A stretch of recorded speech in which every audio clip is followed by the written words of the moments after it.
Johnson Wax Program with Fibber McGee and Molly.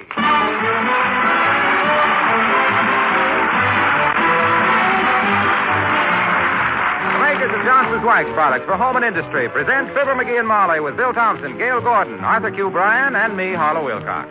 The script is by Don Quinn and Phil Leslie. Music by the King's Men and Billy Mills Orchestra.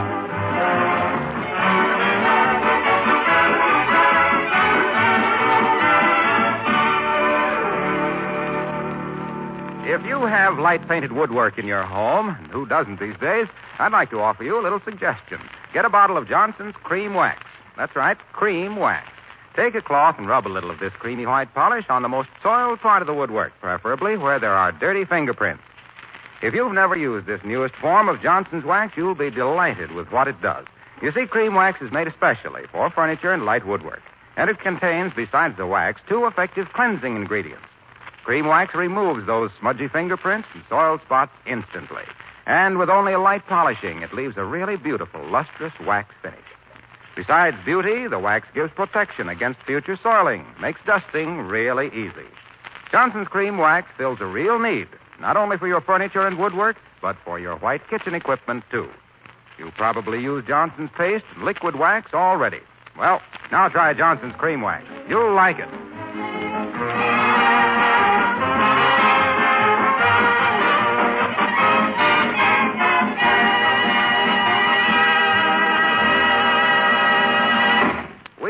Snicker at our Stone Age ancestors who wrote on pieces of soft rock with pieces of hard rock. But at least their fountain pens didn't drip all over their tiger skins. Like the one being used by a fellow whose wife has her fingers in her ears. As we join Fibber McGee and Molly.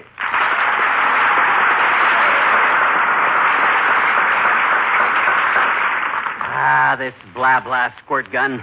This blankety-dad, blankety-ratted, crabbity-blamed imitation of a whipsawed fly spray. This ram-dazzled fraud. Now, this thing... McGee, please, control yourself. How can anybody control myself when this double-dipped, frag-plastered, rim-fostered fountain pen throws its prim-hassled ink all over my cluck-weaseled shirt? Why, I never heard such language in all my life. I'm shocked. Or I'll bet I would be if I could understand it. What I'm trying to say is this pen is no good. No? No. I could write a cleaner signature with an atomizer. Is that the fountain pen you want on the punch board? Yeah. The one that was guaranteed not just for life, not just forever, but just for 30 days?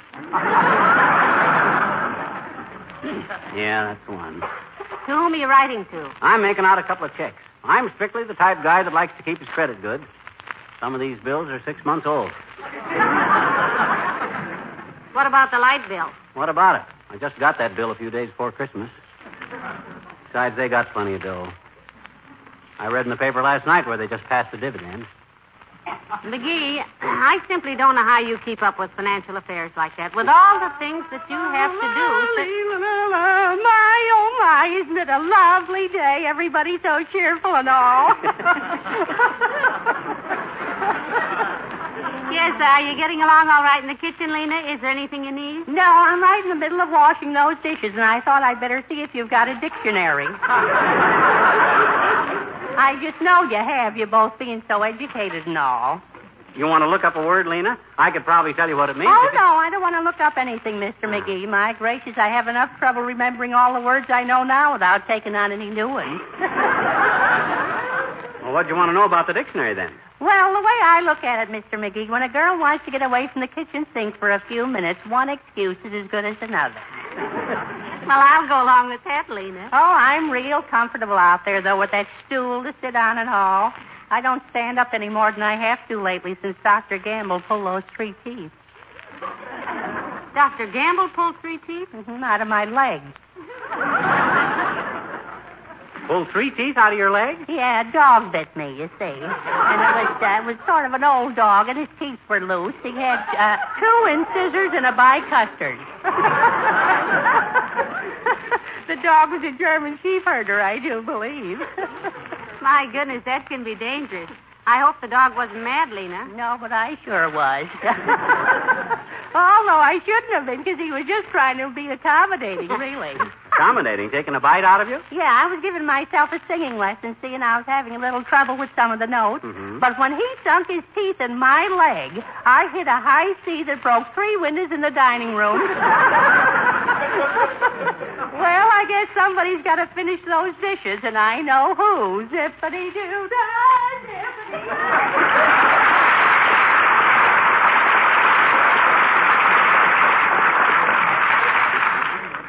My. She's awfully fond of music, isn't she, dearie? She's awfully fond of her own singing. I'll go that far. Now, hey, I got to get these checks signed. If I can get this dad-ratted fountain pen to stop leaking all over the place. Come in. Oh, it's Dr. Gamble, McGee. Hello, Doctor. Hello, my dear. And how are you today, Napoleon? Napoleon, eh? In a complimentary mood today, ain't you, Doctor? No, not necessarily. Napoleon was just another little egomaniac who thought he was better than he was. Just the same, Doctor. He almost beat Alexander the Great at Waterloo. No, that was Julius Caesar, Molly. Napoleon lost the Battle of Waterloo to Sigmund Romberg. I'm sorry I mentioned it. When it comes to history, what are those spots on your face, McGee? Stick out your tongue. Take off your shirt. Now, wait a minute. This is just fountain pen ink, butcher boy, so you can take that hungry look off your face. The only guy that's going to cut into me is the Internal Revenue Collector. Well, that's too bad. I have a dull scalpel I was saving for you. You make one move toward my scalp malpractice, and by the way, Fatso, is it true that the night before you passed the state medical board, every one of the examiners got a mysterious case of bonded bourbon? That's an outrageous falsehood. Why, of course it is. That was Scotch. But what's all this furor about writing letters, Snare Drum? Buttering up some rich relative? If it's any of your business, Snoopy, I am paying some bills. Mine is $7 when you get around to it. Which you probably won't. So few people do. Oh, you got a lot of unpaid accounts, Doctor? My dear girl, if people paid what they owe me, I would have 2 Cadillacs, a new X-ray machine, and a mild heart attack. If you weren't such an impractical, soft-headed businessman, Dopey, you'd hand your bills over to a collection agency. For 50% of the take, they'd be... Hey, wait a minute. How much dough you figure you got coming? Locally, I'd say about 11,000. About 9,200 of which is uncollectible for various reasons. Well, that's still $1,800. Why did you ask, dearie? Because I'm going to show old Slowball here how to collect his accounts. How about it, Whistle Stop? Give me half if I collect them? Why not? What can I lose? If you only collect enough to pay your own bill, it'll be sheer velvet. McGee, you mean you're actually going to go around town and try and collect the old doctor's bills? The doctor's old bills? Every nickel of the Snooky. Don't be too optimistic, Dreamboat.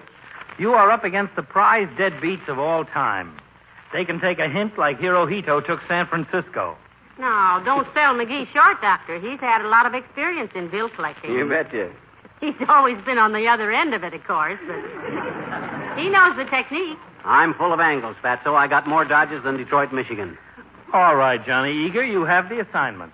I'll have my secretary get the bills together as soon as I get back to the office. Good. You know, I treated a fellow just last week who got his foot in a bear trap in the dark. Yeah, what that got to do with me? Nothing. Only he didn't know what he was stepping into either. So long.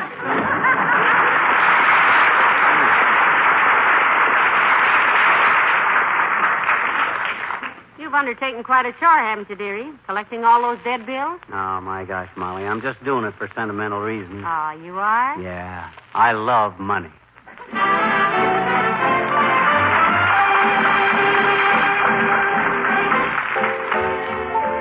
Billy Mills in the orchestra and Guilty.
gosh, this is easy money, Molly. We've collected $29 already. Well, here's the next one. C. Edward Price. House call, $5. Got an argument ready, dearie? I'm the type of guy that's always got an argument ready. One yap out of this pat-tin, I'll threaten him with a writ of tramus mortimus. Heavenly days, what on earth is tramus mortimus? I don't know. I just made it up. But just mention the word writ to the average guy, and he folds up like a carpenter's yardstick. Come on. What's that in your hand? Only police badge. It says chicken inspector on it, but I only let him see the edge of it. I never realized. Yes? Get your writ ready, officer. Hi, Bud. You Mr. Price? Yes? Well, I represent Dr. Gamble. Dr. Gamble. Say, if you're a friend of his, will you give him this $5? I won't have a chance to see him, and I have owed him this for a long time. Well, thank you very much. Now then, what did I hear about a writ? Writ? Yes. I just told my wife I bet you'd pay up and be writ off the list. Much obliged.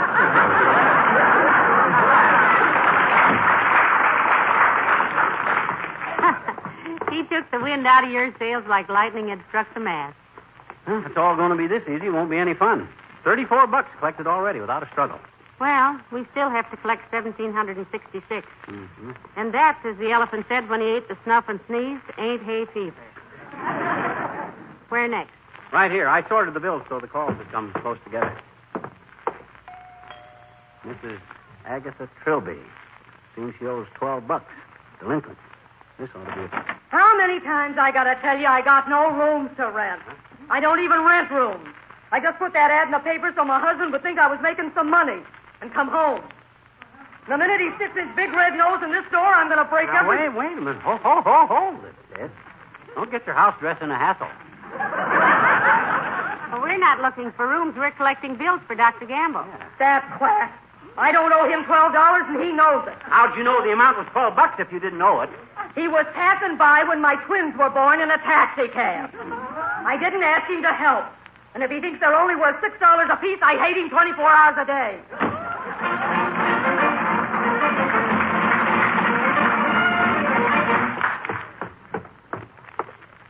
Now, what have we done, Mr. Bradstreet? Now, let me look at the list. This is the address right here.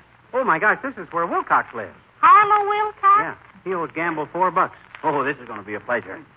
My gosh, I wonder if Racine knows he's running head over heels into debt like this. Oh, I hardly call $4 head over heels. Well, it ain't the amount. It's the principle of the thing. You see, if they... Good day. What can I... Oh, hello, Molly. Hello, pal. Come on in. I haven't got time, thanks. This is business, Mr. Wilcox. Junior, this is a painful thing for me to say. Huh?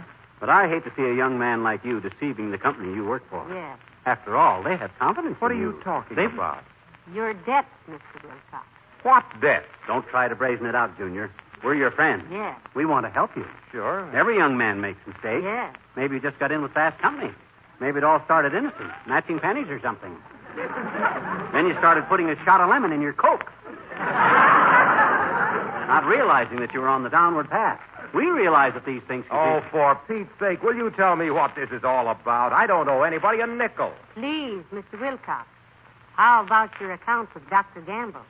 $4, Junior. Last July 19th. Let me see that. Give it to him, dearie. Here, boy. Just give us a reasonable explanation and the $4, and we'll hush the whole thing up. We realize... Hey, wait a minute. This is not a bill. What? Look at it. It says memo. Huh? Hey, Harlow Wilcox, $4. Balance on glow coat order.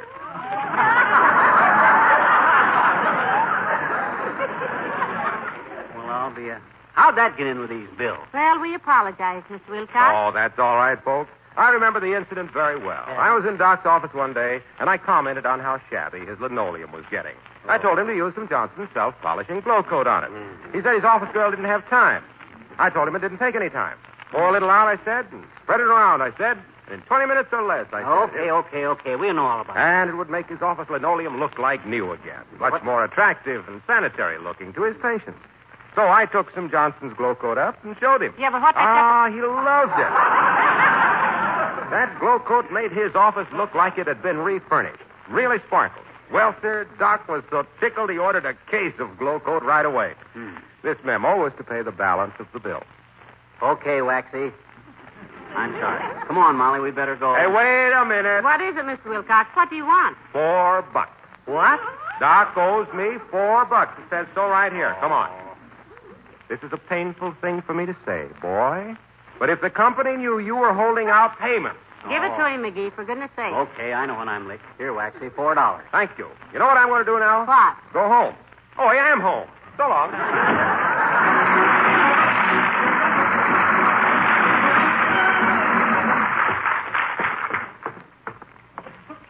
Who is this, McGee? Bill says Wolf Watson, $35. Wow, this is a big one. My cut of that's going to be $17.50. Yeah. Good day, sir. Collectors, Bud. You got a bill against you for $35. Account with Dr. Gamble. Want to pay up, or do I slap you with a writ of tramus mortimus? Take it easy, Mac. My wife's just inside. Don't you owe this bill, sir? What's it for? I don't remember. Office treatments, Bud, for a lipstick allergy. Oh, criminy. Here. Here's 50. Buy a cigar. Go out. Beat it.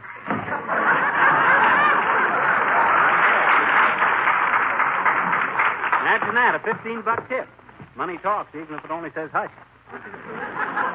That bill just said office treatment's $35. How'd you know it was for a lipstick allergy? No, I made that up. He said his wife was just inside, so I thought that would get some fast action. And now, let's see.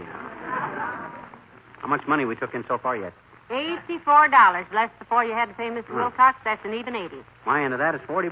Not bad. I could live good on $40 a day, I could. Well, here's the next victim, baby. What's the name? Lancelot Eisenhower Dempsey. Got him down for $22. Well, we've only had one failure so far. Hello, folks. My God. Wimple! Heavenly days. What are you doing here, Mr. Wimple? I own this house, Mrs. McGee. But don't tell Sweetie Face. You know my big old wife. Yeah, but who's Lancelot Eisenhower Dempsey? That's me. Huh? I own this house under that name.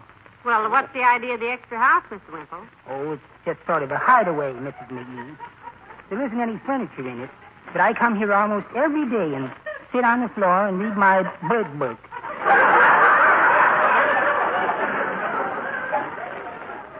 Your what, Wimp? My bird book. Won't you come in? We can sit on the floor in the dining room. That's soft pine. No, thank you, Mr. Wimple. We're out collecting bills for Dr. Gamble. Got Lancelot Eisenhower Dempsey down here for $22, Wimp. Oh, gracious, I forgot all about that. Yeah? That was for setting my broken arm the time Sweetie Face twisted it because I did something naughty. Mm-hmm. What'd you do, kid? Well, she put on her slacks one day. Mm-hmm. Although why they call them slacks on her, I'll never know. Anyhow, she had them on and she was doing her yogi exercises and had her ankles crossed behind her head. Uh-huh. I taped them together with adhesive tape. Oh. Then I stood well back and made faces at her. Well, how on earth did she get loose again? She rolled across the room and knocked the telephone off the hook. Ooh, called the police, eh? Yes, but they didn't answer. I'd cut the wires. An aluminum salesman cut her loose 2 days later after he gave her a cooking demonstration first. I hid here for 2 whole weeks that time. Mr. Wimple, I don't like to be inquisitive, but how did you happen to marry Sweetie Face? I didn't. She married me. She asked me one night, "Can you cook, Wallace?" And I said, "Well, I can make fudge." And she said, "I think I'll marry you anyway." And I said, "No, dear," I said, "but you can be a sister to me." And she said, "You think so, brother?" The next thing I knew, we were on our honeymoon. You won't tell her I live here under another name, will you? Oh, of course not, Mr. Wimple. Here's Dr. Gamble's $22, Mr. McGee. Oh, thanks. How'd you ever think up Lancelot Eisenhower Dempsey, Wimp? Oh, it just appealed to me, somehow. It's such a brave name. Well, remember now, don't tell.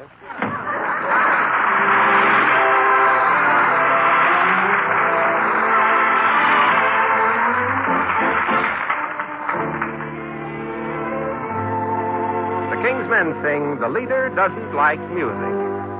Our leader is, to say the least, a most peculiar fellow. He seems to know his instruments from piccolo to cello. He plays all compositions, and he plays in every key.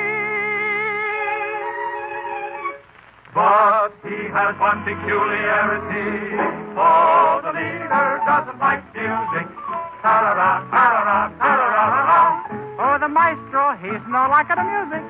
Ta-ra-ra, ta-ra-ra-ra-ra-ra. For when he was a boy, he never could enjoy the fun that the other fellows had. His father, who was very stern, said it's music you must learn, and that's what really made him mad. Oh, the leader doesn't like music. Ta-ra-ra-ra-ra-ra, ta-ra-ra-ra-ra. So the people on the floor may be clamoring for more. With his baton in his hand, he will have you understand that the leader doesn't like music, and the leader doesn't like the band.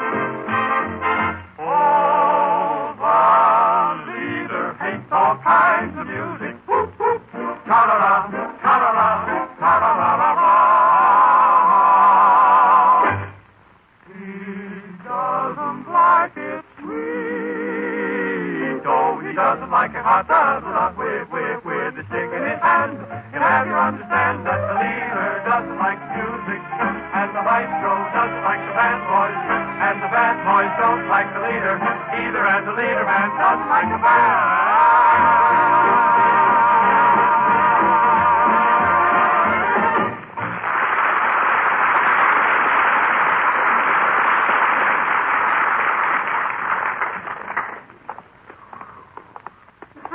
Getting tired, McGee. Yeah. My calves feel old enough to have calves of their own. Getting kind of bushed myself, Tootsie. How much dough we got so far? $102. 51 of it is yours. Not bad, not bad. You realize that's $20,000 a year? Remind me to have ice cream on my pie for lunch. My standard of living has been too low. Now, take it easy, Pet. After all, this is... Oh, there's Mayor Latrivia. Yoo-hoo, Mr. Mayor. Hi, Latriv. Hello there. What are you doing in this end of town? We're collecting old bills for Dr. Gamble, Your Honor. Any success? Well, the old bone bender is still in the same tax bracket, Latriv, but we've said hello to some money he'd kissed goodbye. Say, speaking of kisses, Mr. Mayor, how's Miss Tremaine these days? Fine, thank you. I just saw her a few minutes ago. Bless her little red head. Redhead? I thought she was a brunette. I thought she was a blonde. She was. Both. But she has a chance to appear in a new play, and she's been experimenting a little with her hair. Oh? Will she go to Hollywood, Mr. Mayor? I hope not. So does Doc Gamble. She still got both your pictures glaring at each other on the top of her piano? Well, I must say that Doctor's photo has a certain menacing expression, but mine is rather pleasant, I think. Mine is smiling, like Don Amici. Donna who? Don Amici. Who's she? It isn't a she, it's a he. Don Amici. He played Alexander Graham Bell. Really? What'd they play and who won? They didn't play anything and nobody won. That is, it was a moving picture and Amici played Bell. You mean the telephone bell? Yes. I mean, he played the part of the man who invented the telephone. Oh. Which part of the man did he play? The head and shoulders, I presume. He played all of it. I mean, the character was Amici impersonated. Oh, no. Oh, no, what? Not today. I'm much too busy. Believe me, McGee, this is so... So silly? No. So long. So long, Your Honor.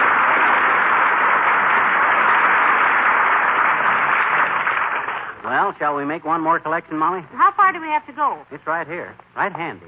Come on. Hi, Bud. You Mr. Andrew White? Yes, I am. Why? We're collecting for Dr. Gamble, sir. Got a bill against you for $19, Bud. You going to pony up, or do I slap you with a writ of tramus mortimus? Well, there's no use making any threats, brother. If I owe the money, I'll be glad to pay. It must have been an oversight, because... By the way, haven't we met before? Well, personally, I don't know you from a load of hay, except a load of hay isn't parted on the side. Your puss is kind of familiar, Bud. You from Peoria? No. What's your name? McGee. Fibber McGee. Fibber McGee. That's it. Huh? Legion Convention in Chicago, 1935. Oh, my gosh. Yeah. You're that Andy White. Well, what do you know? This is my wife, Molly, Andy. Meet Andy White, Molly. How do you do, I'm sure. Well, glad to meet any wife of Fibber McGee. You remember me, huh, McGee? Oh, I'll say I do, comrade. I and you had a room together at the convention. I filled the pillowcases with water, and you threw them out the window at the Sherman Hotel. Well, men are boys grown tall and silly. Yeah, imagine meeting old Andy White. Well, it sure is good to see you, comrade. Well, I'm especially happy to see you, too, comrade. Why, comrade? Because, comrade, you owe me $100 I loaned you to pay your hotel bill. I still got the IOU right here. See? $100. Got that much with you, comrade? Well, say something, comrade. Hello.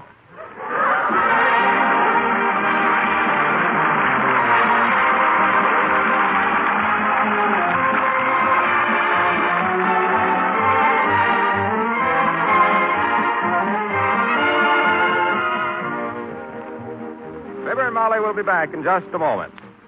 Here's something that may surprise you. Do you realize that when you brighten your kitchen floor with Johnson's self-polishing Glow Coat, you're using the most popular of all no-rubbing floor polishes? All over the country, Glow Coat way outsells all other self-polishing floor waxes. Now, there are many reasons for this. Most important to you, perhaps, is the really bright shine you get with Johnson's Glow Coat without any rubbing or buffing. A shine so bright you can always count on maximum beauty for your linoleum and other floors. With Glow Coat, you also get that wonderfully tough wax protection, which adds so greatly to the life of your linoleum. Makes it so easy to keep it sparkling clean. And Glow Coat is so perfectly blended that it never streaks. It's always smooth and even. Its quality is completely uniform. Try it. Discover for yourself why more women buy Johnson's self-polishing Glow Coat than any other floor polish.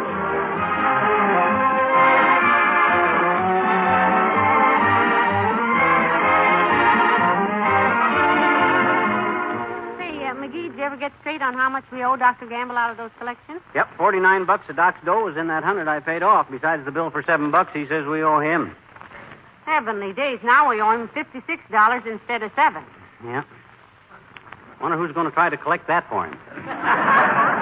Good night, all.